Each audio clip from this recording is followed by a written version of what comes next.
कुमार, कुमार, नहीं नहीं नहीं, आप मेरे चरण स्पर्श ना करें। किंतु क्यों? आप मेरे गुरु पुत्र हैं। आप भले ही मुझे अपने चरण स्पर्श ना करने दें, किंतु मेरा मन आपके प्रति श्रद्धा से सदैव झुका रहेगा। कुमार,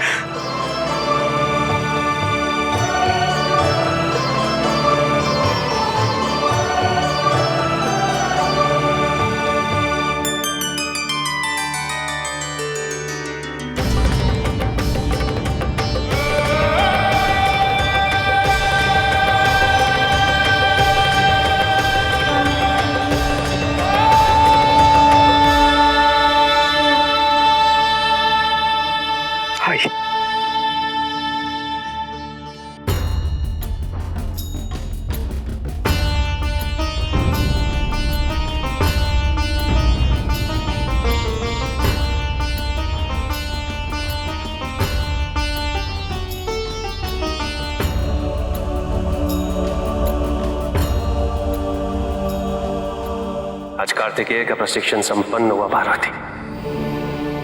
वो सारे घाव और सैन्य पीड़ा आज फलित हो।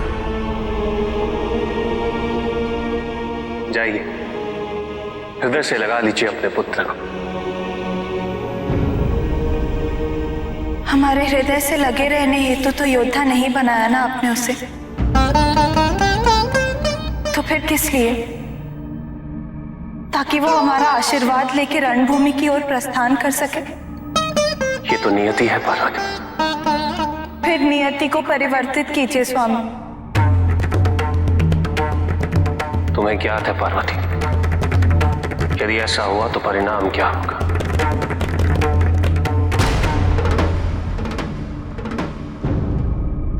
आपको एक योद्धा चाहिए और हमें हमारा पुत्र।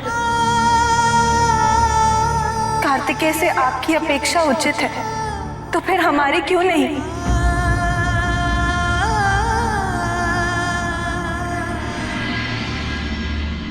पार्वती, भावुक होकर संतान के व्यक्तित्व को सार्थक ना होने देना ये उचित नहीं। उसे अपने उद्देश्य, अपने कर्तव्य, अपने दायित्व की पूर्ति ना करने देना ये भी उचित नहीं है पार्वती। यदि शिव और शक्ति ही मैं और मेरा से परे नहीं देखेंगे तो कौन देखेगा? इतने कल्पों से कार्तिकेय की प्रतीक्षा कर रही समस्त सृष्टि को क्या उत्तर देंगे हम? क्या कहेंगे? मां ने एक संतान के मोह अपनी अनेकों संतानों का हित निर्धारित कर दिया।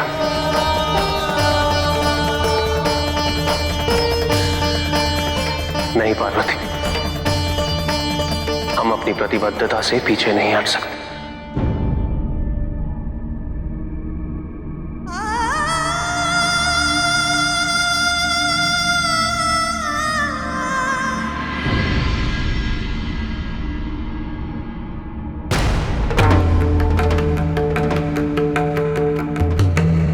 तुम्हें शीघ्र इसकी अनुभूति होगी पार्वती कि मां द्वारा अपनी संतान को जगत कल्याण के प्रति समर्पित करना मातृत्व की हार नहीं, अपितु मातृत्व की पराकाष्ठा है।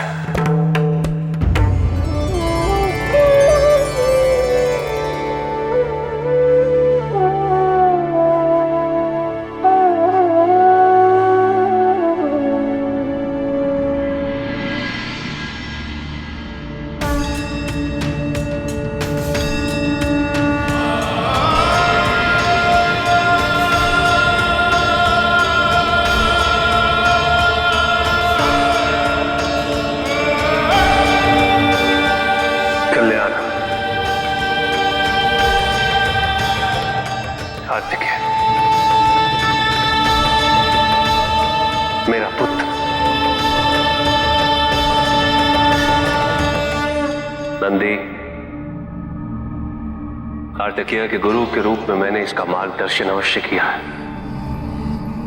किंतु तुमने एक सामर्थ्यवान और सक्षम प्रशिक्षक की भूमिका निभाई है। कार्तिकेय को संपूर्ण योद्धा बनाने में तुम्हारी महत्ता विशिष्ट है नंदी।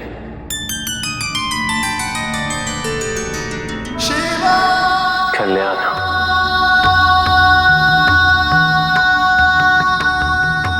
पुत्र, तुम्हारी एक परीक्षा अभी शेष है पुत्र। कैसी परीक्षा पिताजी?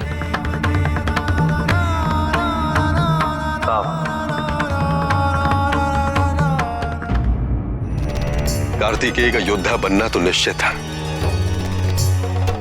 तभी तो वो बालक जिसने तारकासुर से युद्ध के लिए मना कर दिया था, आज एक संपूर्ण योद्धा के रूप में हमारे समक्ष है, तारकासुर से युद्ध हेतु तत्पर। सभी असुरों को एकत्रित और संगठित करने का कार्य शीघ्रातिशीघ्र संपन्न होना चाहिए और सब असुरों को यह जानना अनिवार्य है, यदि उनके राजा की पराजय होती है तो यह समस्त असुर सभ्यता की पराजय होगी। मेरे पुत्र तारकासुर की तपस्या समाप्त होने से पूर्व हम असुरों को एक ऐसी शक्तिशाली और उग्र सेना का निर्माण करना है कि जिसे देखकर देवता कांप उठें।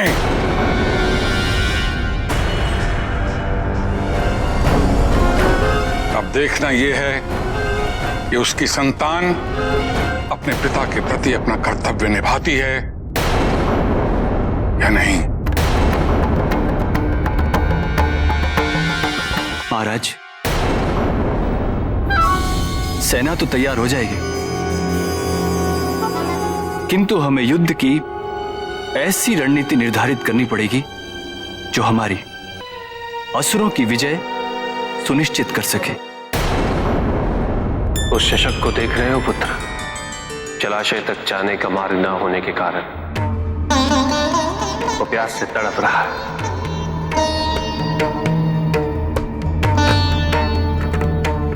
यदि शीघ्र ही उसे जल प्राप्त नहीं हुआ तो उसकी मृत्यु निश्चित है।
मुझे तुमसे यही अपेक्षा थी पुत्र।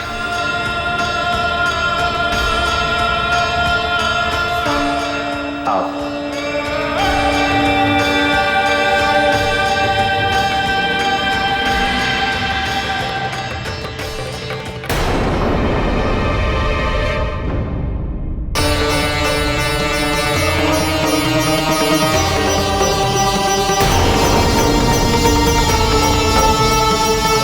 प्रभु,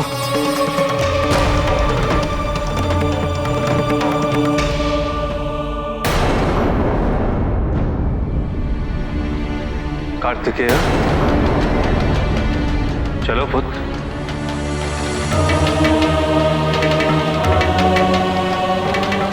पिताजी, मैं इन सबको इस अवस्था में छोड़कर कैसे जा सकता हूं?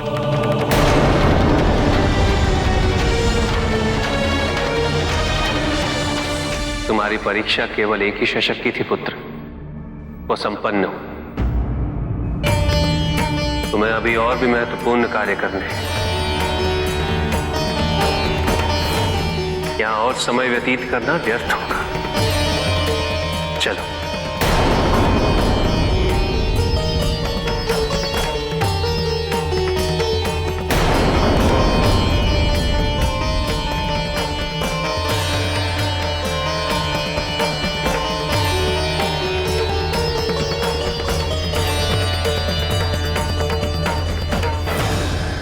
मेरा कथन ध्यानपूर्वक सुनो पुत्र।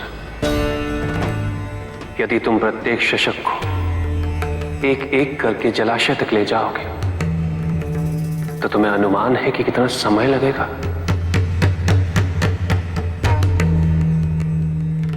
तुम्हारी शक्ति व्यर्थ जाएगी पुत्र। अपने लक्ष्य पे एकाग्र रहो। चलो। पिताजी,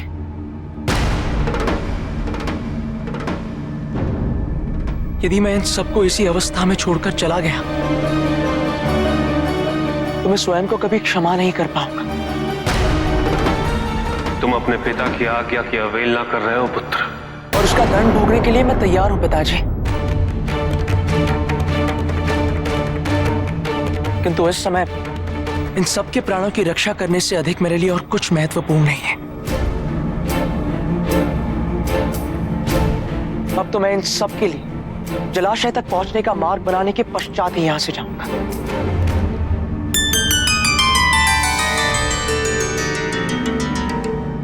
तुम अपने इस अंतिम परीक्षा में भी उत्तीर्ण हुए पुत्र।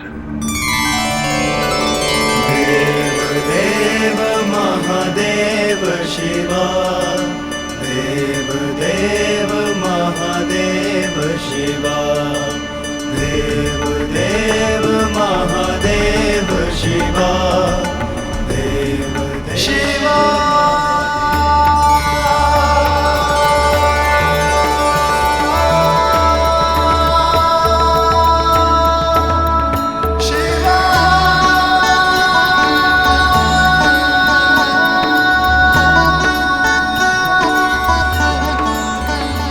परीक्षा का तात्पर्य क्या है पिताजी?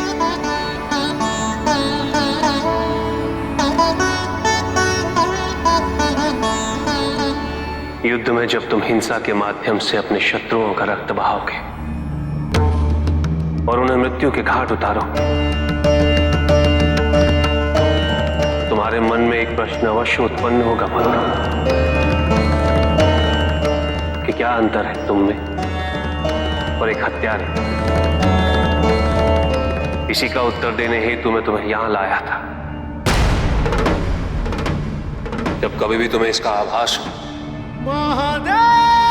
तो मेरे इस कथन का स्मरण अवश्य कर।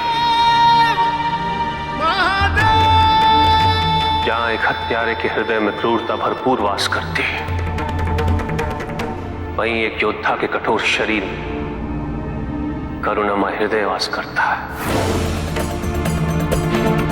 वो किसी भी दुर्बल की पीड़ा नहीं देख सकता,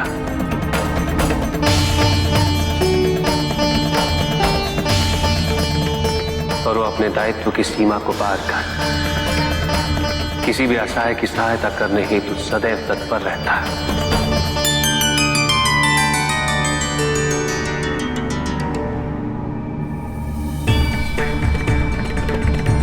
मुझे पूर्ण विश्वास है तुम एक महान योद्धा सिद्ध होगे।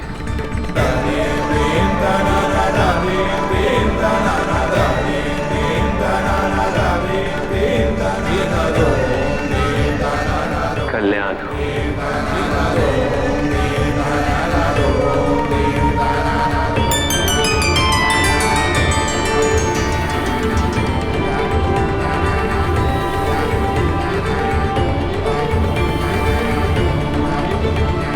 तुम्हें तुम्हें अभी एक कार्य और करना है कार्तिकेय,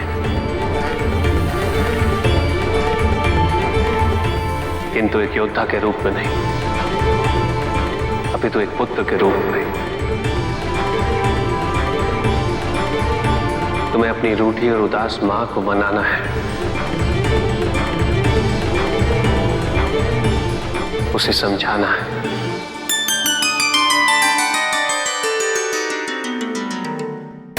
अब समय आ गया है कि हमें महादेव के पास शीघ्र चलना चाहिए और उनसे कार्तिकेय को देवताओं का सेनापति नियुक्त करने की औपचारिकता पूर्ण करने का आग्रह करना चाहिए।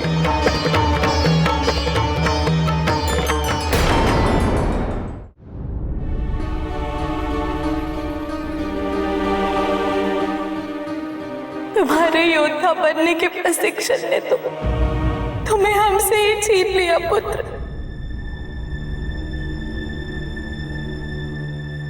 माँ,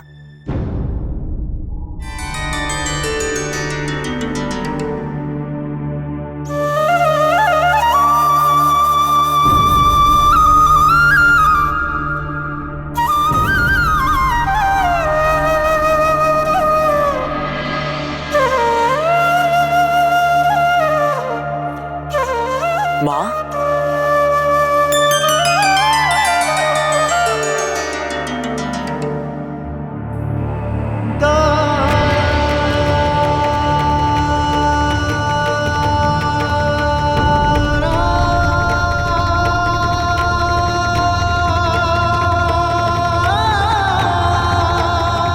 हमारी ओर देखेंगी भी नहीं? नहीं,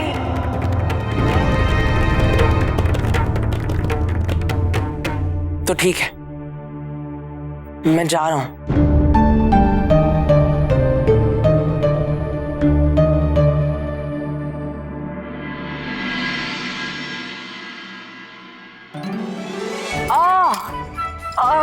माँ, कार्तिकेय, कार्तिकेय, पुत्र क्या हुआ तुम्हें?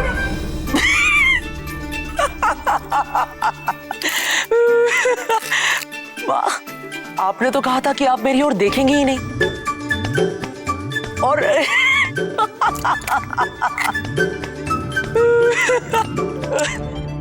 माँ, महादेव, अब समय आ गया है। देवताओं के सेनापति होने का दायित्व कार्तिकेय को स्वीकार करना चाहिए।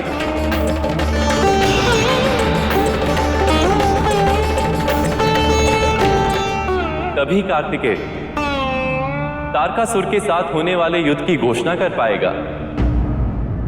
मैं अपनी आशंकाओं पर विजय पा चुका हूं माँ, किंतु आपकी आशंकाएं तो मुझे युद्ध करने से पहले ही पराजित कर देंगी माँ। मैं विजय प्राप्त करना चाहता हूं और आपका आशीर्वाद अनिवार्य है माँ। यदि मैं अपना कर्तव्य पूरा नहीं कर पाया तो मेरा जन्म सार्थक नहीं हो पाएगा।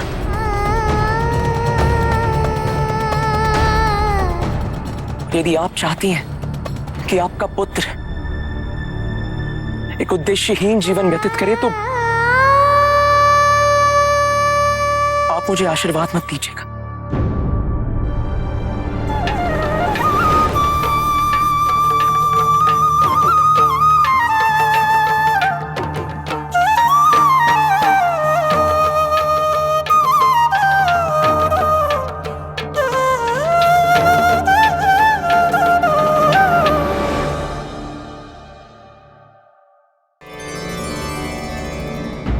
कार्तिकेय युद्ध करेगा या नहीं, इसमें पार्वती की स्वीकृति अनिवार्य है।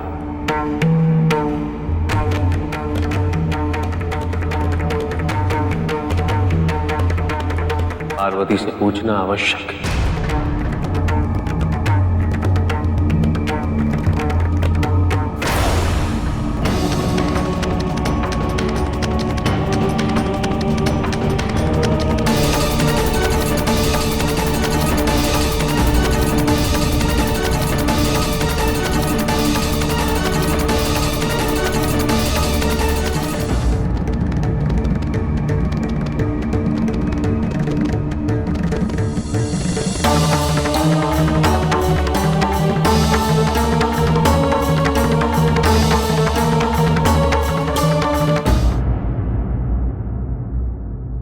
आपका सेनापति युद्ध के लिए तैयार है।